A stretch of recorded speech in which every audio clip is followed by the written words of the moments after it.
Good evening, everybody. Everybody doing, man? Welcome back to another episode of 58 Years from Prison to Purpose. We are your hosts, me and Will. And today we are diving into a deep and personal conversation, one that's not always easy to have. We are talking about what it was like being incarcerated. Not the version you see in the movies, but the truth for people who lived it. Joining us today is a gentleman named Ralph, a brother who has walked through the fire, spent years behind the wall, and came out alive, but even transformed. Hey, Ralph, how you doing today, my brother? Hi, Scott. I'm doing fine. I hope you both are. Yes. Hey, Ralph, could you tell us a little bit about yourself? Sure. My name is Ralph. I when I graduated from high school um, in 1965. I know I'm a lot older than a lot of people here that'll be listening, but Yeah, I wasn't even born then. you had to say that, didn't you? But I was right after high school. I went into service, and I was sent. I was a Vietnam medic, a corpsman with the Marines, U.S. Marines, First Reconnaissance Division, First Marine Division, and that was in Vietnam. I received two Purple Hearts, and and my first sergeant put me in for a Bronze Star, which I'm very proud of. But all that to say all that and to have it, what happened afterwards, really affected me my whole life. And that is that when I came home from Vietnam, I was a very depressed person because I felt that the guys that I was with in Vietnam, I was leaving them behind. And but shortly after that, I got a job and I started working in IBM and had a career in IBM for 27 years. When I graduated from IBM, it was the first time in my entire life I didn't have something to do 24/7. You know, it was the first time I had absolutely nothing on my plate. So, in the meantime, the depression I was having, uh, I started hanging around. I had a part time job because my wife and we divorced. I got a part time job working as a bartender in Charlotte, North Carolina. And from that job right there, I worked like 4 or 5 years at night, part time, bartending. I met a lot of people that all they did was drugs. It's all, basically when the weekends came, that's what they did. So going to parties and being around them, I started getting connected with people that sold cocaine, and my life after that was became. I don't know how to explain this, but when I was doing cocaine, I felt like I was really on top of things. I could do anything, and uh, I just felt real good about myself. And the unfortunate part about it is that it was tearing my world, my private world apart because I hid all this from my children and my wife and everything. But one day I did the wrong thing and uh, uh, and the police showed up. And the next thing I know is that I'm before a judge. Excuse me. Hey, excuse me. Hold The up, Ralph. It's judge. Scott. Um, Hold on 1 second, Ralph. Um, Scott, when I yes. when I when I met Ralph, I Uh-huh. was in Salisbury prison, and he was always just as soft spoken as he is now. Hmm. That has nothing to do with his age. He was that way when I met him. And in Right. prison, I don't know me, I wasn't necessarily trying to meet anybody. I Right. wasn't trying to be standoffish either. I was just dealing with my own time in my own Right. space. So, Right. and along my way, me and Ralph kind of met. And Ralph used to Sure. run all the time, man. He was always jogging. He worked in the canteen. So when you go, the canteen is just like going to the corner store in prison. Hmm. So going to the store, he was always polite. He always asks you, "Oh, wait a second, here goes some napkins when you order the sandwich." The other most canteen guys, they had this terrible attitude. Ralph didn't have that attitude, man. He was just as cool. He treated everybody like a human being. Long story short, we ended up in the same dorm, and Ralph was the oldest guy in my regiment. Ralph been in two. He was in two regiments. He was in the Marines in Vietnam. Then he was in my regiment when we was at Salisbury prison. And he trained just as hard and tough as guys half his age. And I always admired that about it. He had a lot of moxie. The man, I would call him the old man, the Italian stallion. He would never lay down. He would never quit. He would never complain. And you start to wonder, what's a guy like this doing in a place like that? And he says to me, he was wondering the same thing about me. And Yeah. as we got to know each other, we've been tight ever since. And when he got released, we got in contact with each other. It was by God's grace. And next thing you know, we saw each other, and every now and then we make way to see each other. So I say all that to say is, Ralph is a guy you never forget, man, and he's a great human being, man. It's my pleasure. It's my pleasure to have been on the combat field with you, Ralph, man. We served a few tours of Salisbury. I salute you, Yes, sir. and you've been honorably discharged, man. Well, So I so appreciate Ralph, that. let me ask you this, Ralph. You, When you first entered the Department of Correction, what were your thoughts? What was your thoughts? Well, I mean, how did you feel coming from from the Marines, and you having your freedom, you having your family, and even though you was indulging with whatever you was indulging with, but to lose all that and then you come into a place where you confined, right? What was your thoughts? I can tell you right now that when I first got arrested, I had no idea what was going to happen to me. Uh, but when I was put in jail, we all go through the jail first situation, then go to court to get our sentencing or whatever. I was absolutely miserable because I was given 100-year sentence in the court system in North Carolina, and at that time, I had no idea what that meant. But when I would talk to people after my sentencing, they said, "Oh my God, you're never getting out." And I was like, uh, I didn't want to believe what they were saying because everybody gets a chance, a second chance in life. I always thought that, but it didn't Yeah, work. It didn't work like that, yeah. not at all. And when I got my sentencing and went to Central Prison in North Carolina in Raleigh, um, I realized what prison was all about because I saw people and I saw the attitudes and I saw how they carried themselves. Excuse me. And I knew I was in the wrong place. Yeah, you know. yeah, yeah. I kind of could attest to that too, because I had 100 years too. I'm saying Oh, so. did you really, Yeah, Scott? yeah. Wow. I had a Class C life sentence. Well, I had a Class C plus 40, but they combined the 40 with the Class C. It just gave me one sentence where I was coming up for parole every 3 years. But when I first entered the Department of Correction, this place here was like, it wasn't like they said on TV. You know, No. when I first entered, I went to a place called Eastern Correctional Facility, and they was like, it was like war, like being in Vietnam, like you said. You know what I'm saying? So it was like a different type of atmosphere, man. And you had to watch your back all the time. You had to Yep. sleep with your eyes open because say you don't know what was gonna go down. But that's the prison life, man. But I didn't allow that to stop me from doing what I wanted to do to better myself in life. Right. Now it's funny you should talk about Eastern Carolina, Eastern, Yeah. Eastern, right? I went there too. That was my first place that they sent me after Central Prison.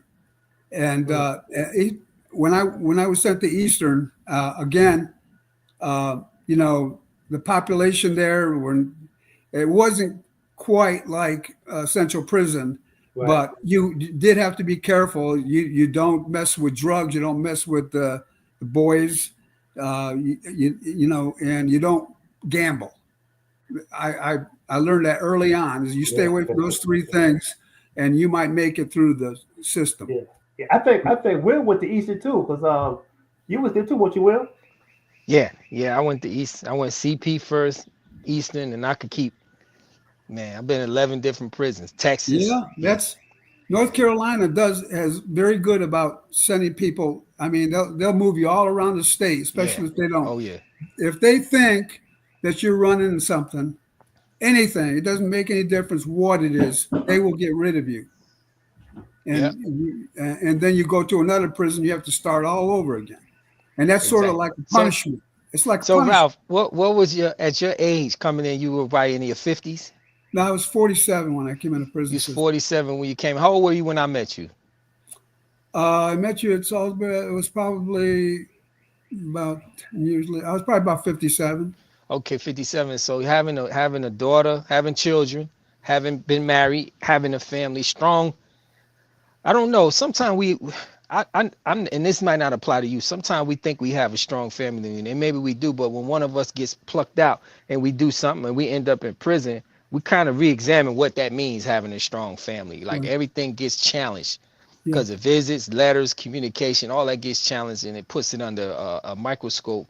And now we got to really decide how we want to interpret that. So I'm not putting your family on trial, Ralph.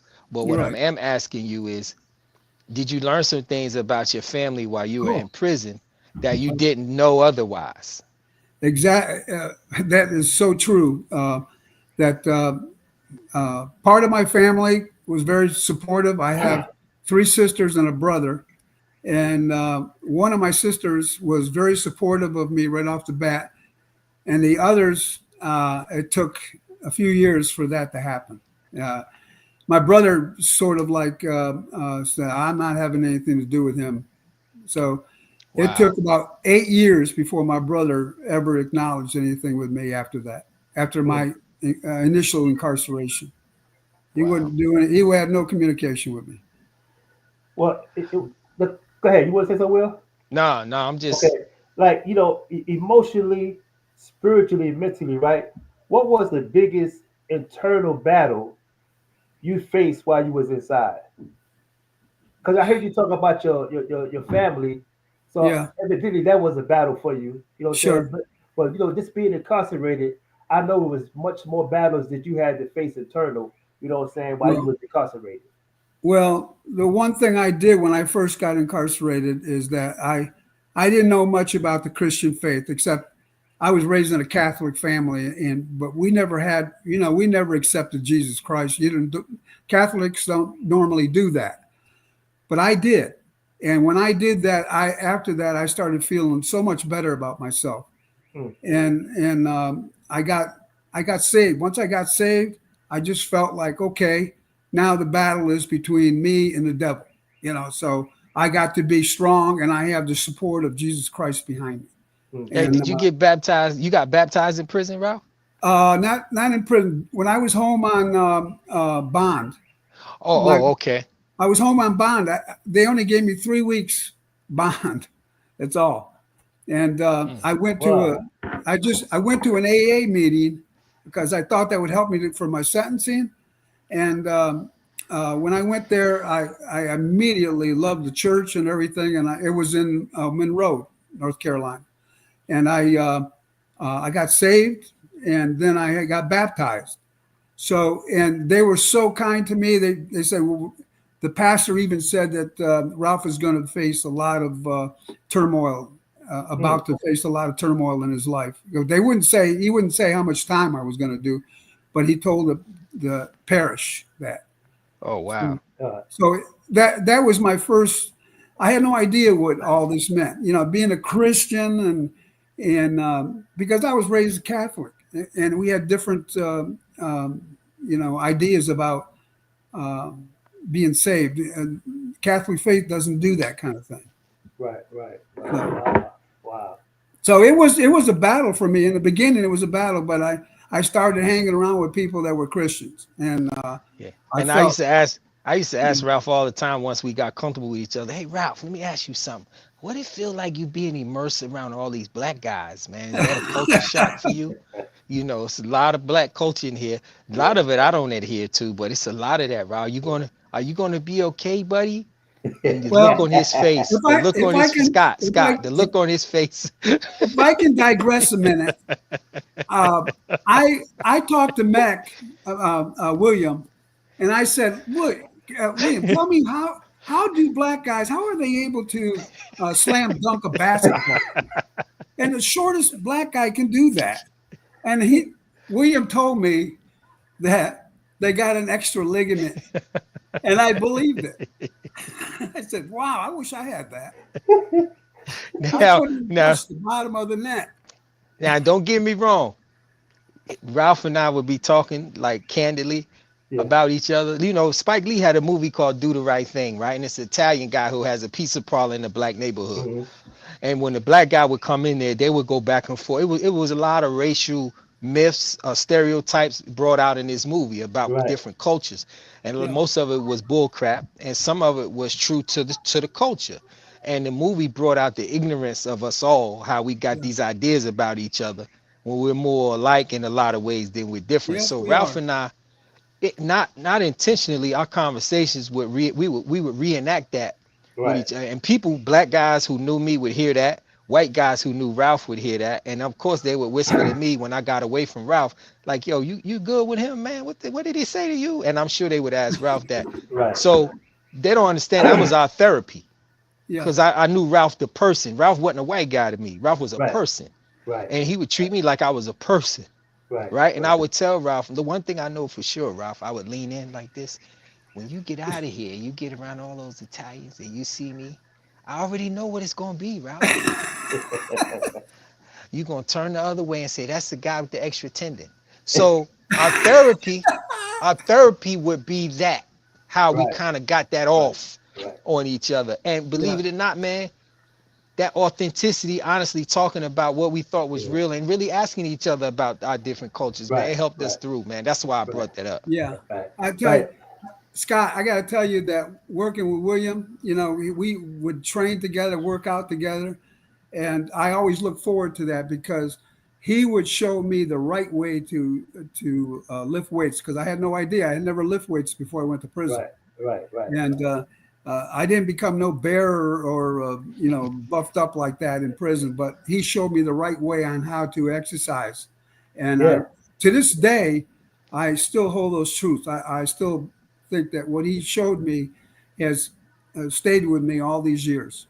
Ralph, I heard when when you first started speaking about, when you was giving us a little bit about yourself and stuff like that. I heard, you saying that, you was hanging out with the wrong people, say you was getting high, and stuff like that.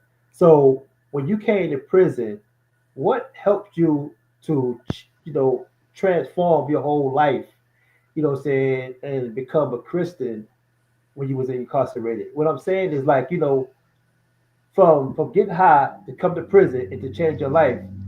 Why did you want to change your life? Why did you want to be better? Why you want to leave prison not the same way you came in?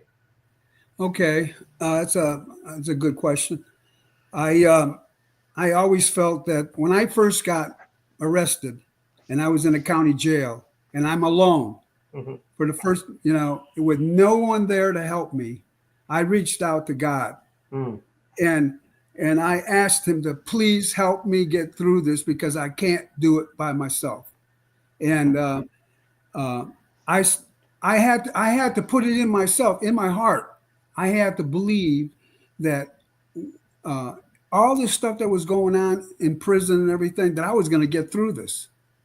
I made it through 27 years in prison without a write up, and that's almost impossible. Yes, It's it is. almost impossible. Because the first thing they say is you try to trick the system. Yeah, you Yeah, manipulating the system. yeah. Yeah, I've heard that so many times by sergeants and so forth, and saying, yeah, "Oh, you're trying to manipulate the system." No, yeah. I'm just trying to do what you people expect us to do. Right, You don't want us to have write ups because that hurts us to get out. And I believed all that stuff. right, So, but there were times when I thought I was going to get rolled up for something somebody else did, but because I was in proximity to them, I would be part of what they were doing. That right. happened to me probably half a dozen times. But I Hey, Ralph, believe that the he Lord lost his watched. son, man. He lost Yeah, his son, Scott, Oh, he while did? he was inside. yeah, Yeah, yeah. Oh, yeah. I was there, man. yeah, I did too, Ralph.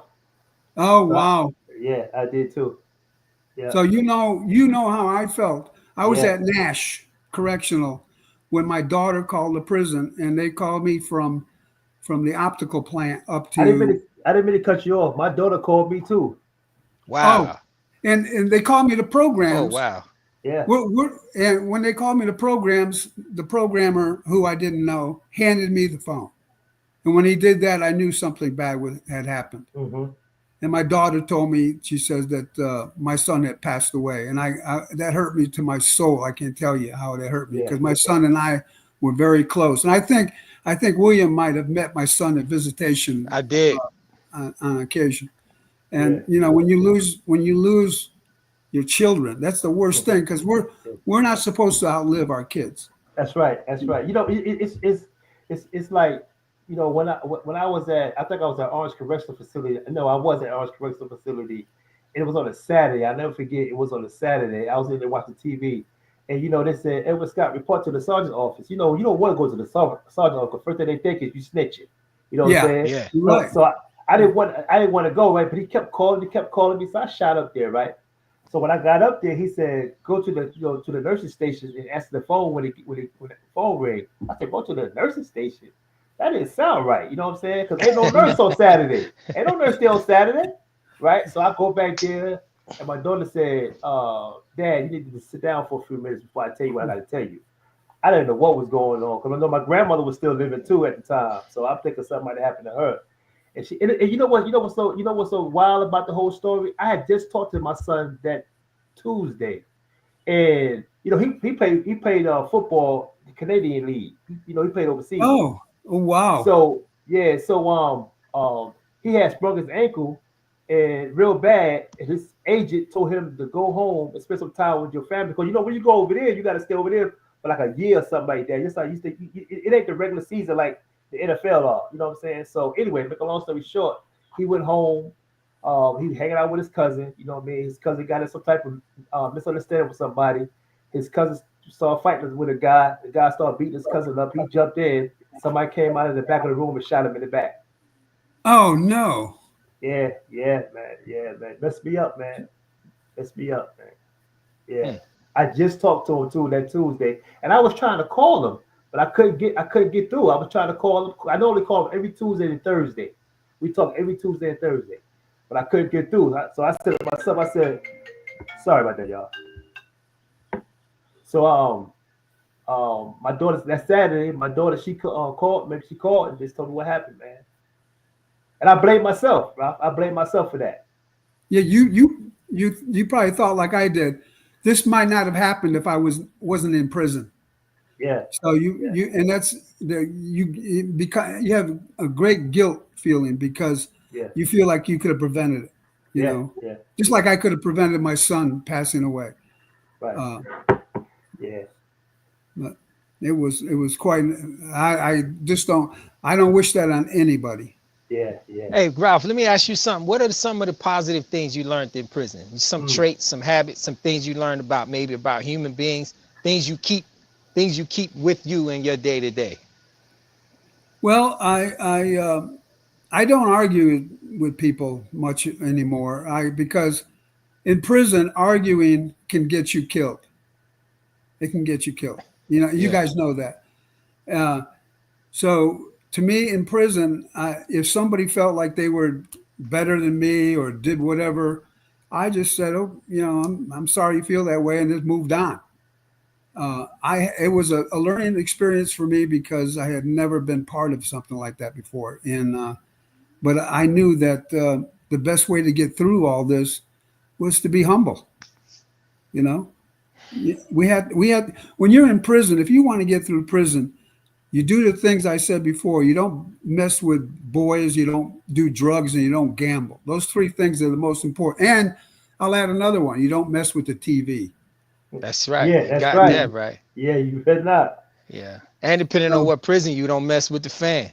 I yeah, mean, if you do mess with those things, you better be yeah, ready to deal with the potential consequence. That's right. yeah. That's It's right. that's That's just right. absolutely crazy. Absolutely crazy. Yeah, yeah. The And the last the last place I was at, which was minimum custody, um, the day room. We slept in the day room. and the TV was at the end of the bunks. So people would be sitting in a chair while you're trying to go to bed, and they're right at the end of your bunk, talking to each other and carrying on like like it's daytime or something. Like And here you are daytime, trying to yeah. go to bed. Oh boy, you brought back some memories with that, man. So Yeah. and I hated that. I hated the fact that I was having trouble trying to fall asleep anyway, and now I got these people that are even making it harder for me. You I mean, know, hey Ralph, do you find yourself happiest by yourself now? yes, I do. I I do do. too. You know, I live right now. I live by myself, and but uh, my circle of friends is very minimal. Most of them don't live. I live up in Minnesota now, Oh, but for real? yeah, I'm up in Minnesota. Wow. But I'm trying. I was telling William that I would really like to come back to North Carolina because all my friends are down in North Carolina. All the good people are not just friends, because some of my friends got me involved, helped me get involved with drugs, and of course it was my decision whether or not I did it. But I let them do that to me, empower me, and so it was a big mistake. But my friends are here. I got my family is here. My grandkids are located here, and I'm thinking about really the fact that after my parole is up, which is another year and a half, that I'm going to make the move. I want to do it. Yeah. I want to come Yeah. back. Wow. I just got off a road, Ralph. Oh, you did? Yeah, I just got off. Yeah. Congratulations! Appreciate it. Congratulations! Appreciate it, man. It's like a whole weight lifted off your shoulder because you try not to make no mistakes because we had, I don't know if you had a license. I had a license. Well, I might as So well have. I had 100 years. yeah, You yeah. know. So one little thing that you do, if you don't do it like they want you to do it, what I'm saying, they put you back in. It's like you start your time all over again. Yeah. Yeah. I used to think when I saw people going home, Hmm. I used to think to myself, boy, I was so jealous. I wanted to go home. When can I have my chance? When can I have my chance? And uh, sure enough, one day I was called down to programs. I was a librarian working in a library, and they called me down to programs. And when I got down there, my programmer handed me a piece of paper that said I was going home in 2 weeks. I couldn't believe it. Wow. I Wow. I I started crying. That's how that's how much if I felt, how emotional I felt. I called my daughter up, and she was so ecstatic, and my family was ecstatic, and I had only wished that my son was alive to know because Yeah. he used to come and visit me all the Yeah. time. Yeah. Hey All Ralph, who visited you the most throughout your time in prison? uh, well, in the beginning it was my wife, but then she left me. But after that, it was my son. My son came the most time. Him and my daughter, but Mm. mostly it was my son because Do I think we were very close. do you often feel or sometimes feel like you've grown apart from people you didn't regularly see? Like y'all just so much different now prior to before you went in? Yeah, some of my family. I have a sister that I'm a very conservative person, and especially being in the military and all those years in Vietnam, uh, I always felt like uh, people that were liberal minded and all that were just not accepting of, not wanting to make change for positive change, and I just felt bad about that. And but my sister and we argued many times about things that are going on. So sometimes I feel like I'm not that close to her, even though she's my sister. Yeah. And then there's, like I said, there are some male friends, some friends of mine that I don't have any contact with at all anymore because a couple of them, when I got incarcerated, they were my friend before that. They were my friend. But once I got my time, I had one that uh, told a friend of mine that if you go to see him, it might mean the our business will be bad or something. I don't know. She was a lawyer, and Oh, so he would never come to see me. So wow. I I don't have any contact with him anymore.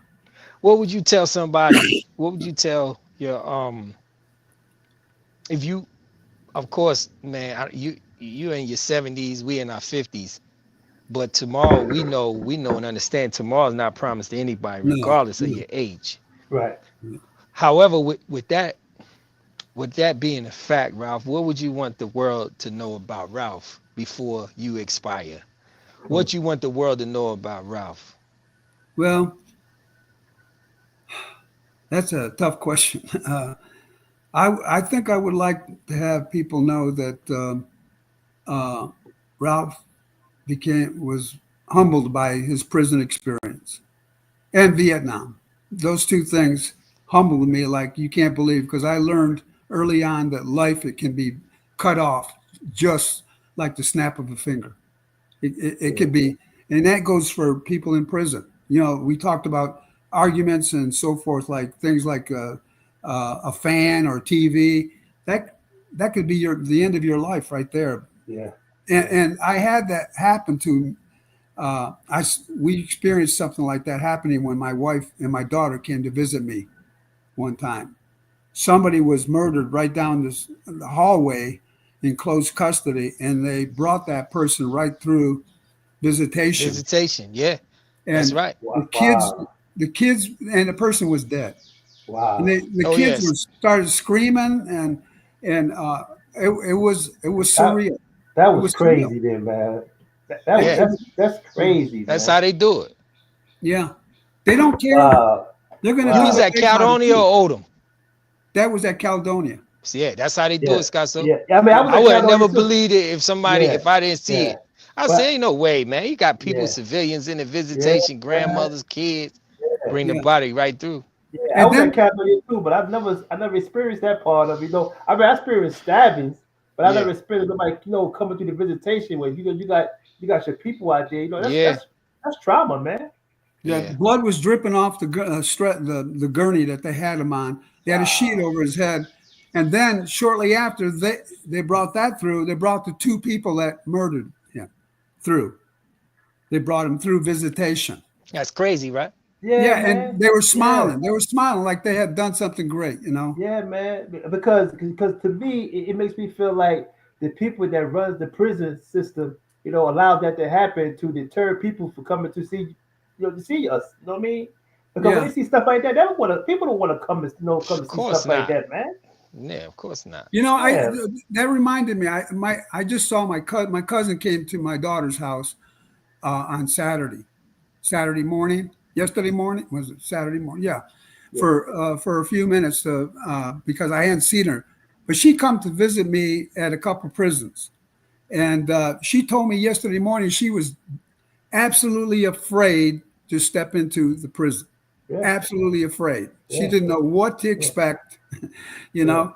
And she said it's so much different to see you out, and I said it's so much different to see you outside here too. yeah, man. And that's what I said earlier about what we talk about. It's not no version of no movie. So this No, is real. This is real life stuff we Nah, talking is about, yeah, man. yeah. yeah, You know what I'm saying? But the movies will make it seem like it's so, say out of this world. You know what I mean? But it's bigger than what people think about, man. You know what I'm saying? It hurts the family and also hurts the person that's doing the time. yeah, yeah. You don't you like I said, you never know what can happen in there. Yeah, And Nah. and yeah, and that was we were in medium custody when they brought that person through, yeah, and he yeah. was in close custody. Wow, that's crazy, man. But You Ralph, know, our time is like winding down, right, man? But I want to thank you, man, for coming on and sharing your experience with us, man. And we would love to have you back again. I Um, would I would be we honored would to love to do have you that. back again, man. You know what I'm saying? Yeah, Because I love the conversation. It's good seeing you, man. I haven't seen you in a while, man. I ask yeah. about you all the time. You know what I'm saying? So I know I'm you do happy. because William would tell me, even though he would throw in some other stuff in it. You know, I don't have to explain what that other stuff was. You know. I Hey, know, Ralph, I you know. know you a Sicilian, Ralph, and you know what runs through your veins, right? You know Hannibal came over there and he mixed it up real good over there. Hannibal was an African, and he went to Sicily, that little boot. Hey, Hey, by the way, I did a 23andMe when I got out. Okay, you know what that is, right? Yeah. 99% said I was Italian, and then 1% said I was Persian. Yeah. I Well, said, Persian? yeah. And but I thought about that. The Moors, The they they, Moors, uh, man. they Yeah. attacked Persia and part of the Mediterranean countries, and so maybe I got some black blood No, flowing no, no, through no. It's me. not maybe, Ralph. The only reason you look so good to be 78 is because black don't crack. That's the only reason. Darn, I'm learning something new. Every time you learn. So look, what we're gonna do, we starting to learn how to get people to like and subscribe. This is a new thing for us, and people are gonna send questions that we wish that they wished we would have asked you. So when we do the next interview, we'll have their questions and we'll shoot them to you. And if you want to answer them, you will. If you don't want to, you don't have to. But we I'd love hoping to. that when we do these podcasts, we get questions. People say, well, I know people want to know. Yeah, And when we get these questions, Scott, we'll put pitching to Ralph, and we'll have the second interview, Yeah, third we interview, definitely, et cetera, yeah, et we yeah. cetera. definitely gonna have another one, Ralph. We definitely gonna have another one for real, I'm man. here. I'm available, and it's great seeing the both of you guys. And I hope that some people call in or whatever and want to ask questions because that's how they learn. Yeah, but I want to That's how say, they learn. man, before we get off, thank everybody for listening. The people that's on YouTube, I know you see us. Thank y'all for listening. Thank y'all but please subscribe. We're gonna have more people on here with real life stories. Ralph, is anything you want to say before we get off here? No, just thank you. I appreciate this because I always want to have people know what prison life is really like. There's not the what it's not TV. It's Right, not right. TV. So, It's for Nah, real. It's for real. that's right. And Will, do you have anything you would like to say to the viewers, man? I just want to say to the viewers, the more support we get, the more therapeutic we could be to each other, the more informative we could be to the people that listen and ask questions, because nobody wants to leave this earth without giving away their stories, their insights, and their jewels. We want to help Mhm. people with what we talk about. That's As right. much as I say it's therapeutic to us, we hope that it's helpful to people listening in who have a loved one, a friend, or someone that's going through something. This is about people surviving, enduring, still having hope, and still caring for humanity. So Amen. That's right. concerning that, man, we thank all the supporters we get. We need more. And Scott, so you got to start learning how to say like and subscribe.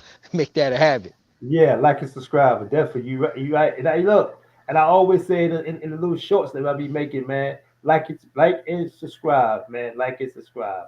All right, Okay. man. Once again, I thank y'all, man, and see you next time. Okay. Love you guys. Thank you so Love much. you too, man. I'll see you.